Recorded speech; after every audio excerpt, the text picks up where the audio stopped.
कृपया गौर से देखिए, ये अम्बेडकरवाद का पागलपन एक दिन देश में आतंकवाद का नया रूप लेगा।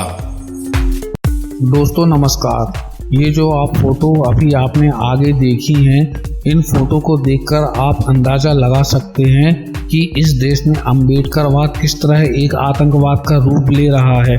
जी हाँ दोस्तों, मैं आपका दोस्त TSR उत्कृष्ट भारत चैनल में आपका स्वागत करता हूं। दोस्तों आज मैं आपको बताऊंगा कि इस देश में वामपंथ की तरह अम्बेडकरवाद किस तरह आतंकवाद का रूप ले रहा है और मात्र संविधान की आड़ लेकर अभिव्यक्ति की स्वतंत्रता को लेकर देश की सनातन संस्कृति को बदनाम करने का काम इन अम्बेडकरवादियों के द्वारा किया जा रहा है। किसी की धर्म की आस्था पर चोट करना इन अम्बेडकरवादियों का काम हो गया है। आज सोशल मीडिया पर जिस तरह से धार्मिक संस्कृति का अपमान किया जा रहा है, आज सोशल मीडिया पर जिस तरह धार्मिक संस्कृति को पाखंड बताकर अपमानित किया जा रहा है, उसका जीता जागता नमूना आपने देख ही लिया। और दोस्त इन सभी चीज़ों के जिम्मेदार जो हैं भीमराव अंबेडकर हैं। आज अंबेडकरवाद के नाम पर जिस तरीके से सनातन संस्कृति का अपमान किया जा रहा है, आज मैं उसकी पोल आपके सामने खोलूंगा। दोस्तों शुरुआत करते हैं अपन संविधान से, क्योंकि ये भीमते संविधान की आड़ लेकर ये कहते हैं कि एक दलित आदमी ने इस देश का संविधान लिखा। जी हाँ दोस्तों, आज अपन संविधान के बारे में बात करेंगे। अंबेडकर की बायोग्राफी का पोस्टमार्टम अपन बाद में करेंगे। हमारे देश का संविधान जो है भीमराव अंबेडकर ने नहीं, डॉक्टर BN राव ने लिखा है। जी हाँ दोस्तों, ये सुन के आपको आश्चर्य होगा और लोग मुझे गालियां भी बकेंगे, लेकिन यही सत्य है कि हमारे देश का संविधान डॉक्टर BN राव ने तैयार किया है। इसका ब्लूप्रिंट, इसका पूरा खाका जो है डॉक्टर BN राव ने किया है।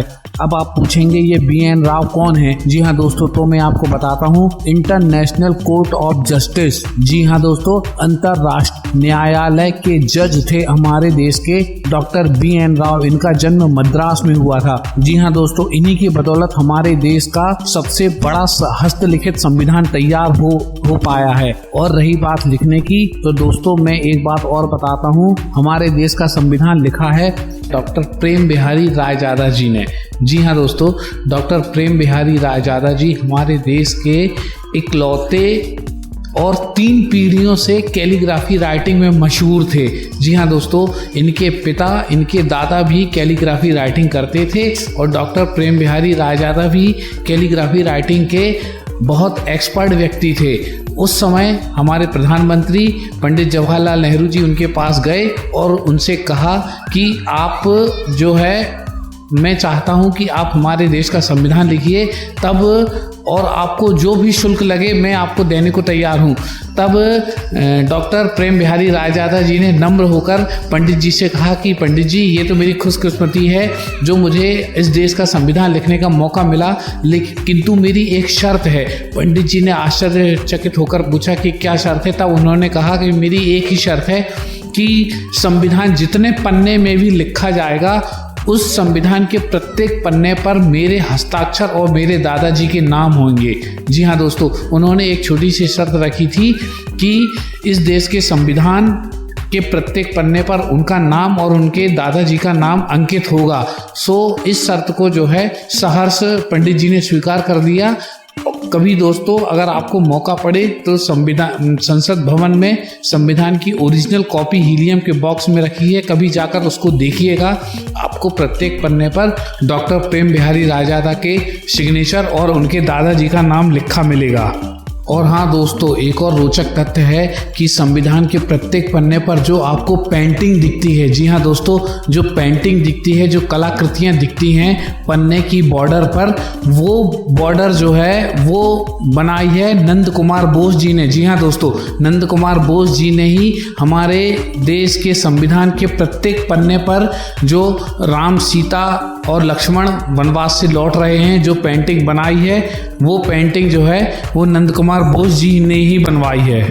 दोस्तों हमारे देश में भीमराव अंबेडकरवादियों द्वारा एक झूठ और बहुत बोला जाता है कि हमारे सवर्णों ने दलितों को 5000 सालों से दबा के रखा है। जी हाँ दोस्तों, तो मैं आपको एक चीज़ और बता देता हूँ कि हमारी संविधान समिति में केवल इकलौते दलित भीमराव अंबेडकर नहीं थे। जी हाँ दोस्तों, अकेले भीमराव अंबेडकर ही दलित संविधान समिति में नहीं थे।